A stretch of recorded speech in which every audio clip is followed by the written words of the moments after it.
Les décors étaient bien plantés pour l'ouverture de cette session de formation axée sur les politiques et procédures de sauvegarde environnementale et sociale organisée par la Banque mondiale au sein du siège de cette même institution à Gombe du 31 octobre au 4 novembre 2016. Ont été invités à prendre part à ces assises experts sociaux et du domaine de l'environnement, des diverses structures étatiques et projets. À cette liste s'ajoutent également des consultants. La mission de la Banque mondiale est de mettre fin à l'extrême pauvreté et de promouvoir la prospérité partagée. À cet effet, les politiques de sauvegarde de la Banque mondiale reflètent nos valeurs fondamentales et forment la clé de voûte des efforts déployés par notre institution pour protéger les populations et l'environnement et assurer par la même occasion la réalisation d'un développement durable que nous considérons la clé du succès. Cette formation se veut pratique et davantage basée sur des échanges entre vous et les facilitateurs à partir des expériences vécues, dynamiques et riches, car les impacts environnementaux et sociaux touchent directement l'amélioration des conditions de vie des populations que nous servons tous. Une première journée assez riche en interventions en réel et en vidéoconférence depuis Abidjan, Washington et Kinshasa sous la supervision de Lucien Mbaipor, expert en développement social et responsable des projets à la Banque mondiale. Une intervenante, Olga Kadima, a signifié que le portefeuille de la Banque mondiale en RDC est l'un des plus importants en Afrique et couvre plusieurs projets multisectoriels dans le but de lutter sensiblement contre la pauvreté. La réussite des projets dépend aussi des études environnementales et sociales faites en amont, a souligné Hossein Chalal. Depuis Washington, coordinateur de l'environnement de la région Afrique et Moyen-Orient, avec le professeur Maman Issa, il était aussi question de mettre au clair un certain nombre de points évoqués par les participants, surtout en ce qui concerne la lenteur administrative dans les traitements des dossiers. Les communautés dont le territoire de vie va héberger le projet, leurs représentants, les autorités locales dépendant des pays, ça peut être chef coutumier ou autorité administrative ou décentralisée, forcément c'est des acteurs concernés. Il peut y avoir des acteurs institutionnels, même dans la capitale, dont c'est le secteur d'intervention qui sera intéressé. L'analyse des acteurs concernés vient forcément de la nature du projet, son lieu d'implantation, mais ça prend ces catégories de personnes. Étatiques, organisations de la société civile, ONG d'environnement et de social. Parfois, si c'est des secteurs productifs, peut-être les associations de producteurs du secteur, les corporations diverses. Cette diversité, si elle est couverte, quelque part, vous vous assurez déjà qu'aucun acteur ne vient plus loin pour vous dire on n'était pas au courant, on n'est pas d'accord. Un atelier qui a donc démarré avec beaucoup de succès et surtout d'intérêt. Il nous a donné une chose, il dit voilà, pour que les documents soient acceptés, vous devez tenir compte des 3 éléments essentiels qu'il a évoqués. Si ces éléments sont pris en compte dans le cas des CGS par exemple, vous trouverez qu'on ne va pas perdre le temps pour donner une objection. Donc il a parlé des cadres réglementaires. Quand on fait un CGS, il faut que les cadres réglementaires soient bien détaillés dans les CGS. Il faut que la procédure de sélection, la procédure environnementale et la procédure d'évaluation environnementale soient bien détaillées dans ce document-là. Et il faut que les documents, la présentation, la description du document soient les mêmes. Vous trouverez la présentation des documents du projet, par exemple, dans un CPR, il est différent dans la présentation du document dans les PAR, il est différent dans les PGPP, alors que tous ces documents sont produits pour le même projet. Donc, ça doit être la même chose. Et il faut tenir compte aussi, s'il y a par exemple un PAR que vous faites, le PAR aussi doit avoir la même description du projet que tous les éléments. Sinon, si ce n'est pas conforme, on va les balayer, on ne va pas accepter et il y aura les va-et-vient qui vont se faire. Il faut essayer d'éclaircir les zones d'ombre. Vous comprenez? Tout le monde qui est venu n'est pas expert en environnement. Il y a des gens qui ne sont pas des experts en environnement et qui sont venus participer pour la première fois. Il y en a aussi des experts environnementalistes et qui sont déjà dans les domaines, mais qui ont encore de petites lacunes. Puisque là, c'est très important pour nous compléter, avoir une certaine complémentarité. Comment élaborer les instruments de sauvegarde? Donc, ce sont des éléments très importants pour nous.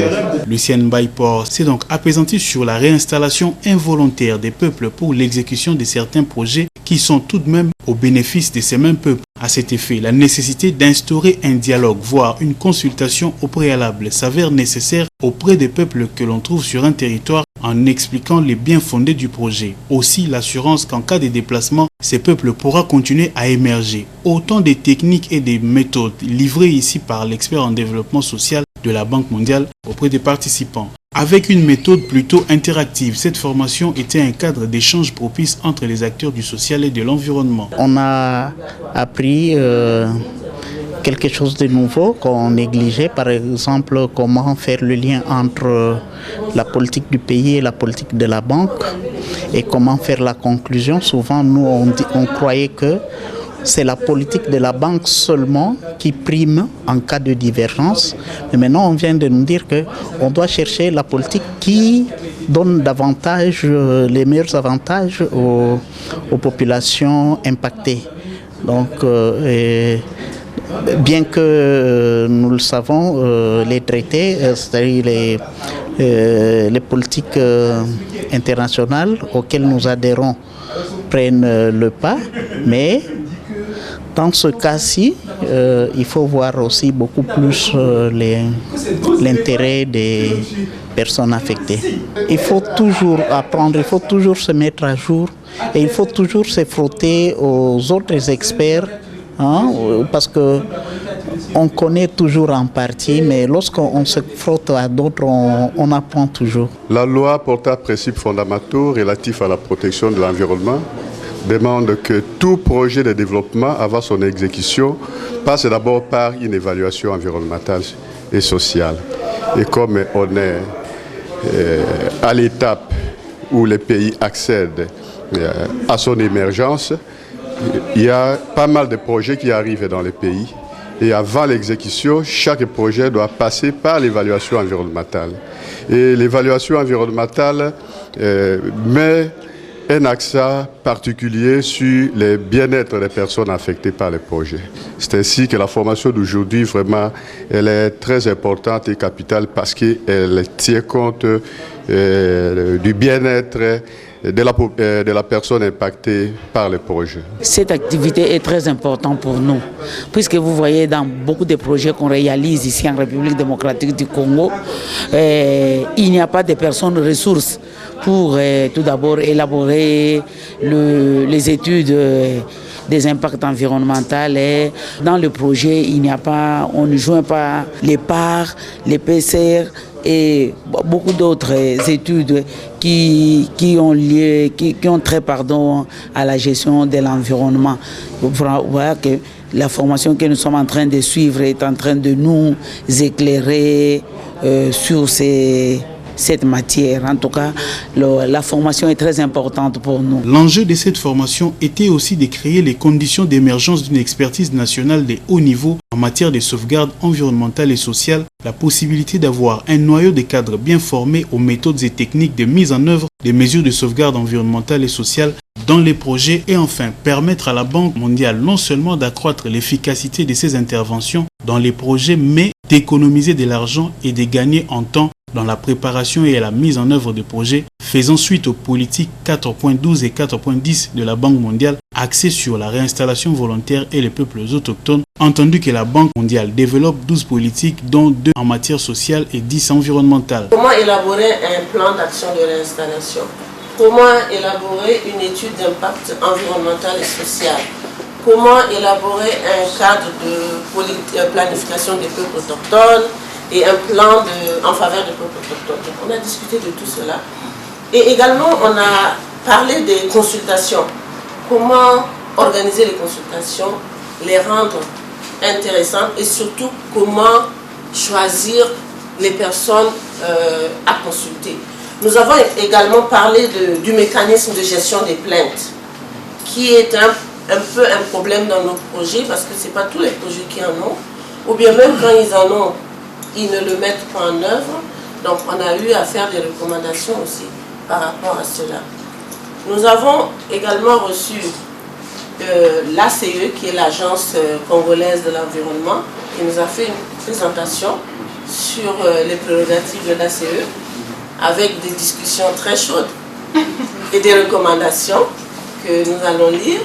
Nous avons également eu une présentation du ministère des Affaires foncières sur comment ils calculent les prix au niveau du mercurial. Nous avons reçu aussi quelques présentations des projets.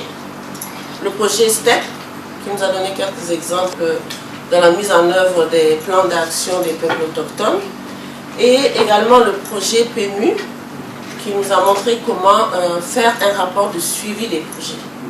Donc voici tout ce que nous avons reçu. Et du côté de Grâce qui a parlé un peu de Citizen Engagement, qui devient maintenant une obligation dans nos projets.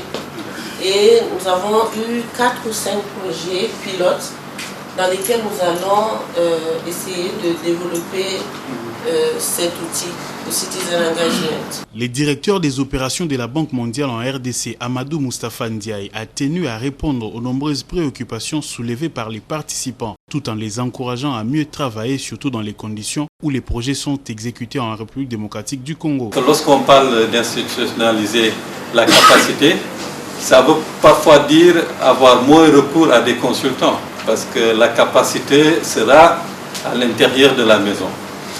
Pourquoi on dit ça? Parce que on pense que c'est quelque chose qui est beaucoup plus durable. Hein?